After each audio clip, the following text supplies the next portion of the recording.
ജിഹാദ് എന്നത് ആളുകൾ പലപ്പോഴും ആളുകളെ തെറ്റിദ്ധരിപ്പിക്കാൻ വേണ്ടി പ്രയോഗിക്കപ്പെടുന്ന ജിഹാദ് എന്ന പദം, ആ ജിഹാദിനെ കുറിച്ച് വിശുദ്ധ ഇസ്ലാം പറയുന്ന സന്ദർഭങ്ങളിലെ ഒരു ജിഹാദ് അസ്സാഇ അലൽ അർമിലത്തി വൽ മിസ്കീൻ, വിധവയുടെ കാര്യത്തിനു വേണ്ടി ആരാണോ ഓടി നടക്കുന്നവൻ, പിതാവ് നഷ്ടപ്പെട്ട മക്കളുടെ കാര്യത്തിനു വേണ്ടി ആരാണോ ഓടി നടക്കുന്നവൻ, സാധുക്കളുടെ കാര്യത്തിനു വേണ്ടി ആരാണോ ഓടി നടക്കുന്നവൻ, അവൻ കൽ മുജാഹിദി ഫീ സബീലില്ലാഹ്, ദൈവീക മാർഗത്തിൽ ജിഹാദ് ചെയ്യുന്നവനെ പോലെയാണ് എന്ന് പ്രവാചകൻ സല്ലല്ലാഹു അലൈഹി വസല്ലമ പഠിപ്പിച്ചു.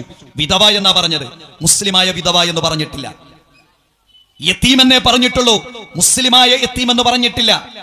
പാവപ്പെട്ടവൻ എന്നേ പറഞ്ഞിട്ടുള്ളൂ, മുസ്ലിമായ പാവപ്പെട്ടവൻ എന്ന് പറഞ്ഞിട്ടില്ല.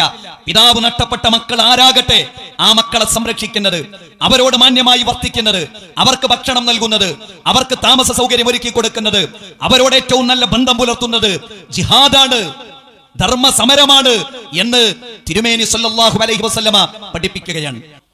പാവപ്പെട്ട മക്കളാണോ, മുസ്ലിമാണെന്ന് പറഞ്ഞില്ല, പാവപ്പെട്ടവനാണോ, ദരിദ്രനാണോ, ഒന്നുമില്ലാത്തവനാണോ, അവനു വേണ്ടി നന്മ ചെയ്യുന്നത് ജിഹാദാണ് എന്ന് പ്രവാചകൻ സല്ലല്ലാഹു അലൈഹി വസല്ലമ പറഞ്ഞു.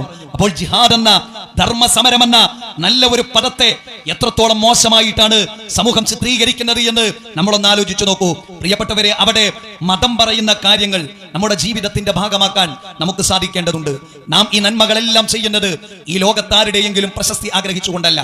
നമ്മളോട് ഇങ്ങോട്ട് മോശമായി നിൽക്കുന്നവനോട് നാം നന്നായി അങ്ങോട്ട് പെരുമാറുന്നത്, നമ്മോട് ഇങ്ങോട്ട് വർഗീയമായി സംസാരിക്കുന്നവനോട് നാം അങ്ങോട്ട് സമാധാനത്തോടു കൂടി സംസാരിക്കുന്നത്, ഇങ്ങോട്ട് ബന്ധം വിച്ഛേദിക്കാൻ വേണ്ടി എല്ലാ മാധ്യമങ്ങളും മീഡിയകളും ഭൗതികമായ സംവിധാനങ്ങളും വെറുപ്പിന്റെ സംസാരങ്ങളും നടത്തുന്നവരോട് അങ്ങോട്ട് മാന്യമായി നിൽക്കുന്നത് ആരെങ്കിലും സോപ്പിടാനല്ല, മറിച്ചോ അള്ളാഹുവിന്റെ തൃപ്തിക്ക് വേണ്ടിയാണ്. മതം അങ്ങനെ പഠിപ്പിച്ചു എന്നതുകൊണ്ടാണ്.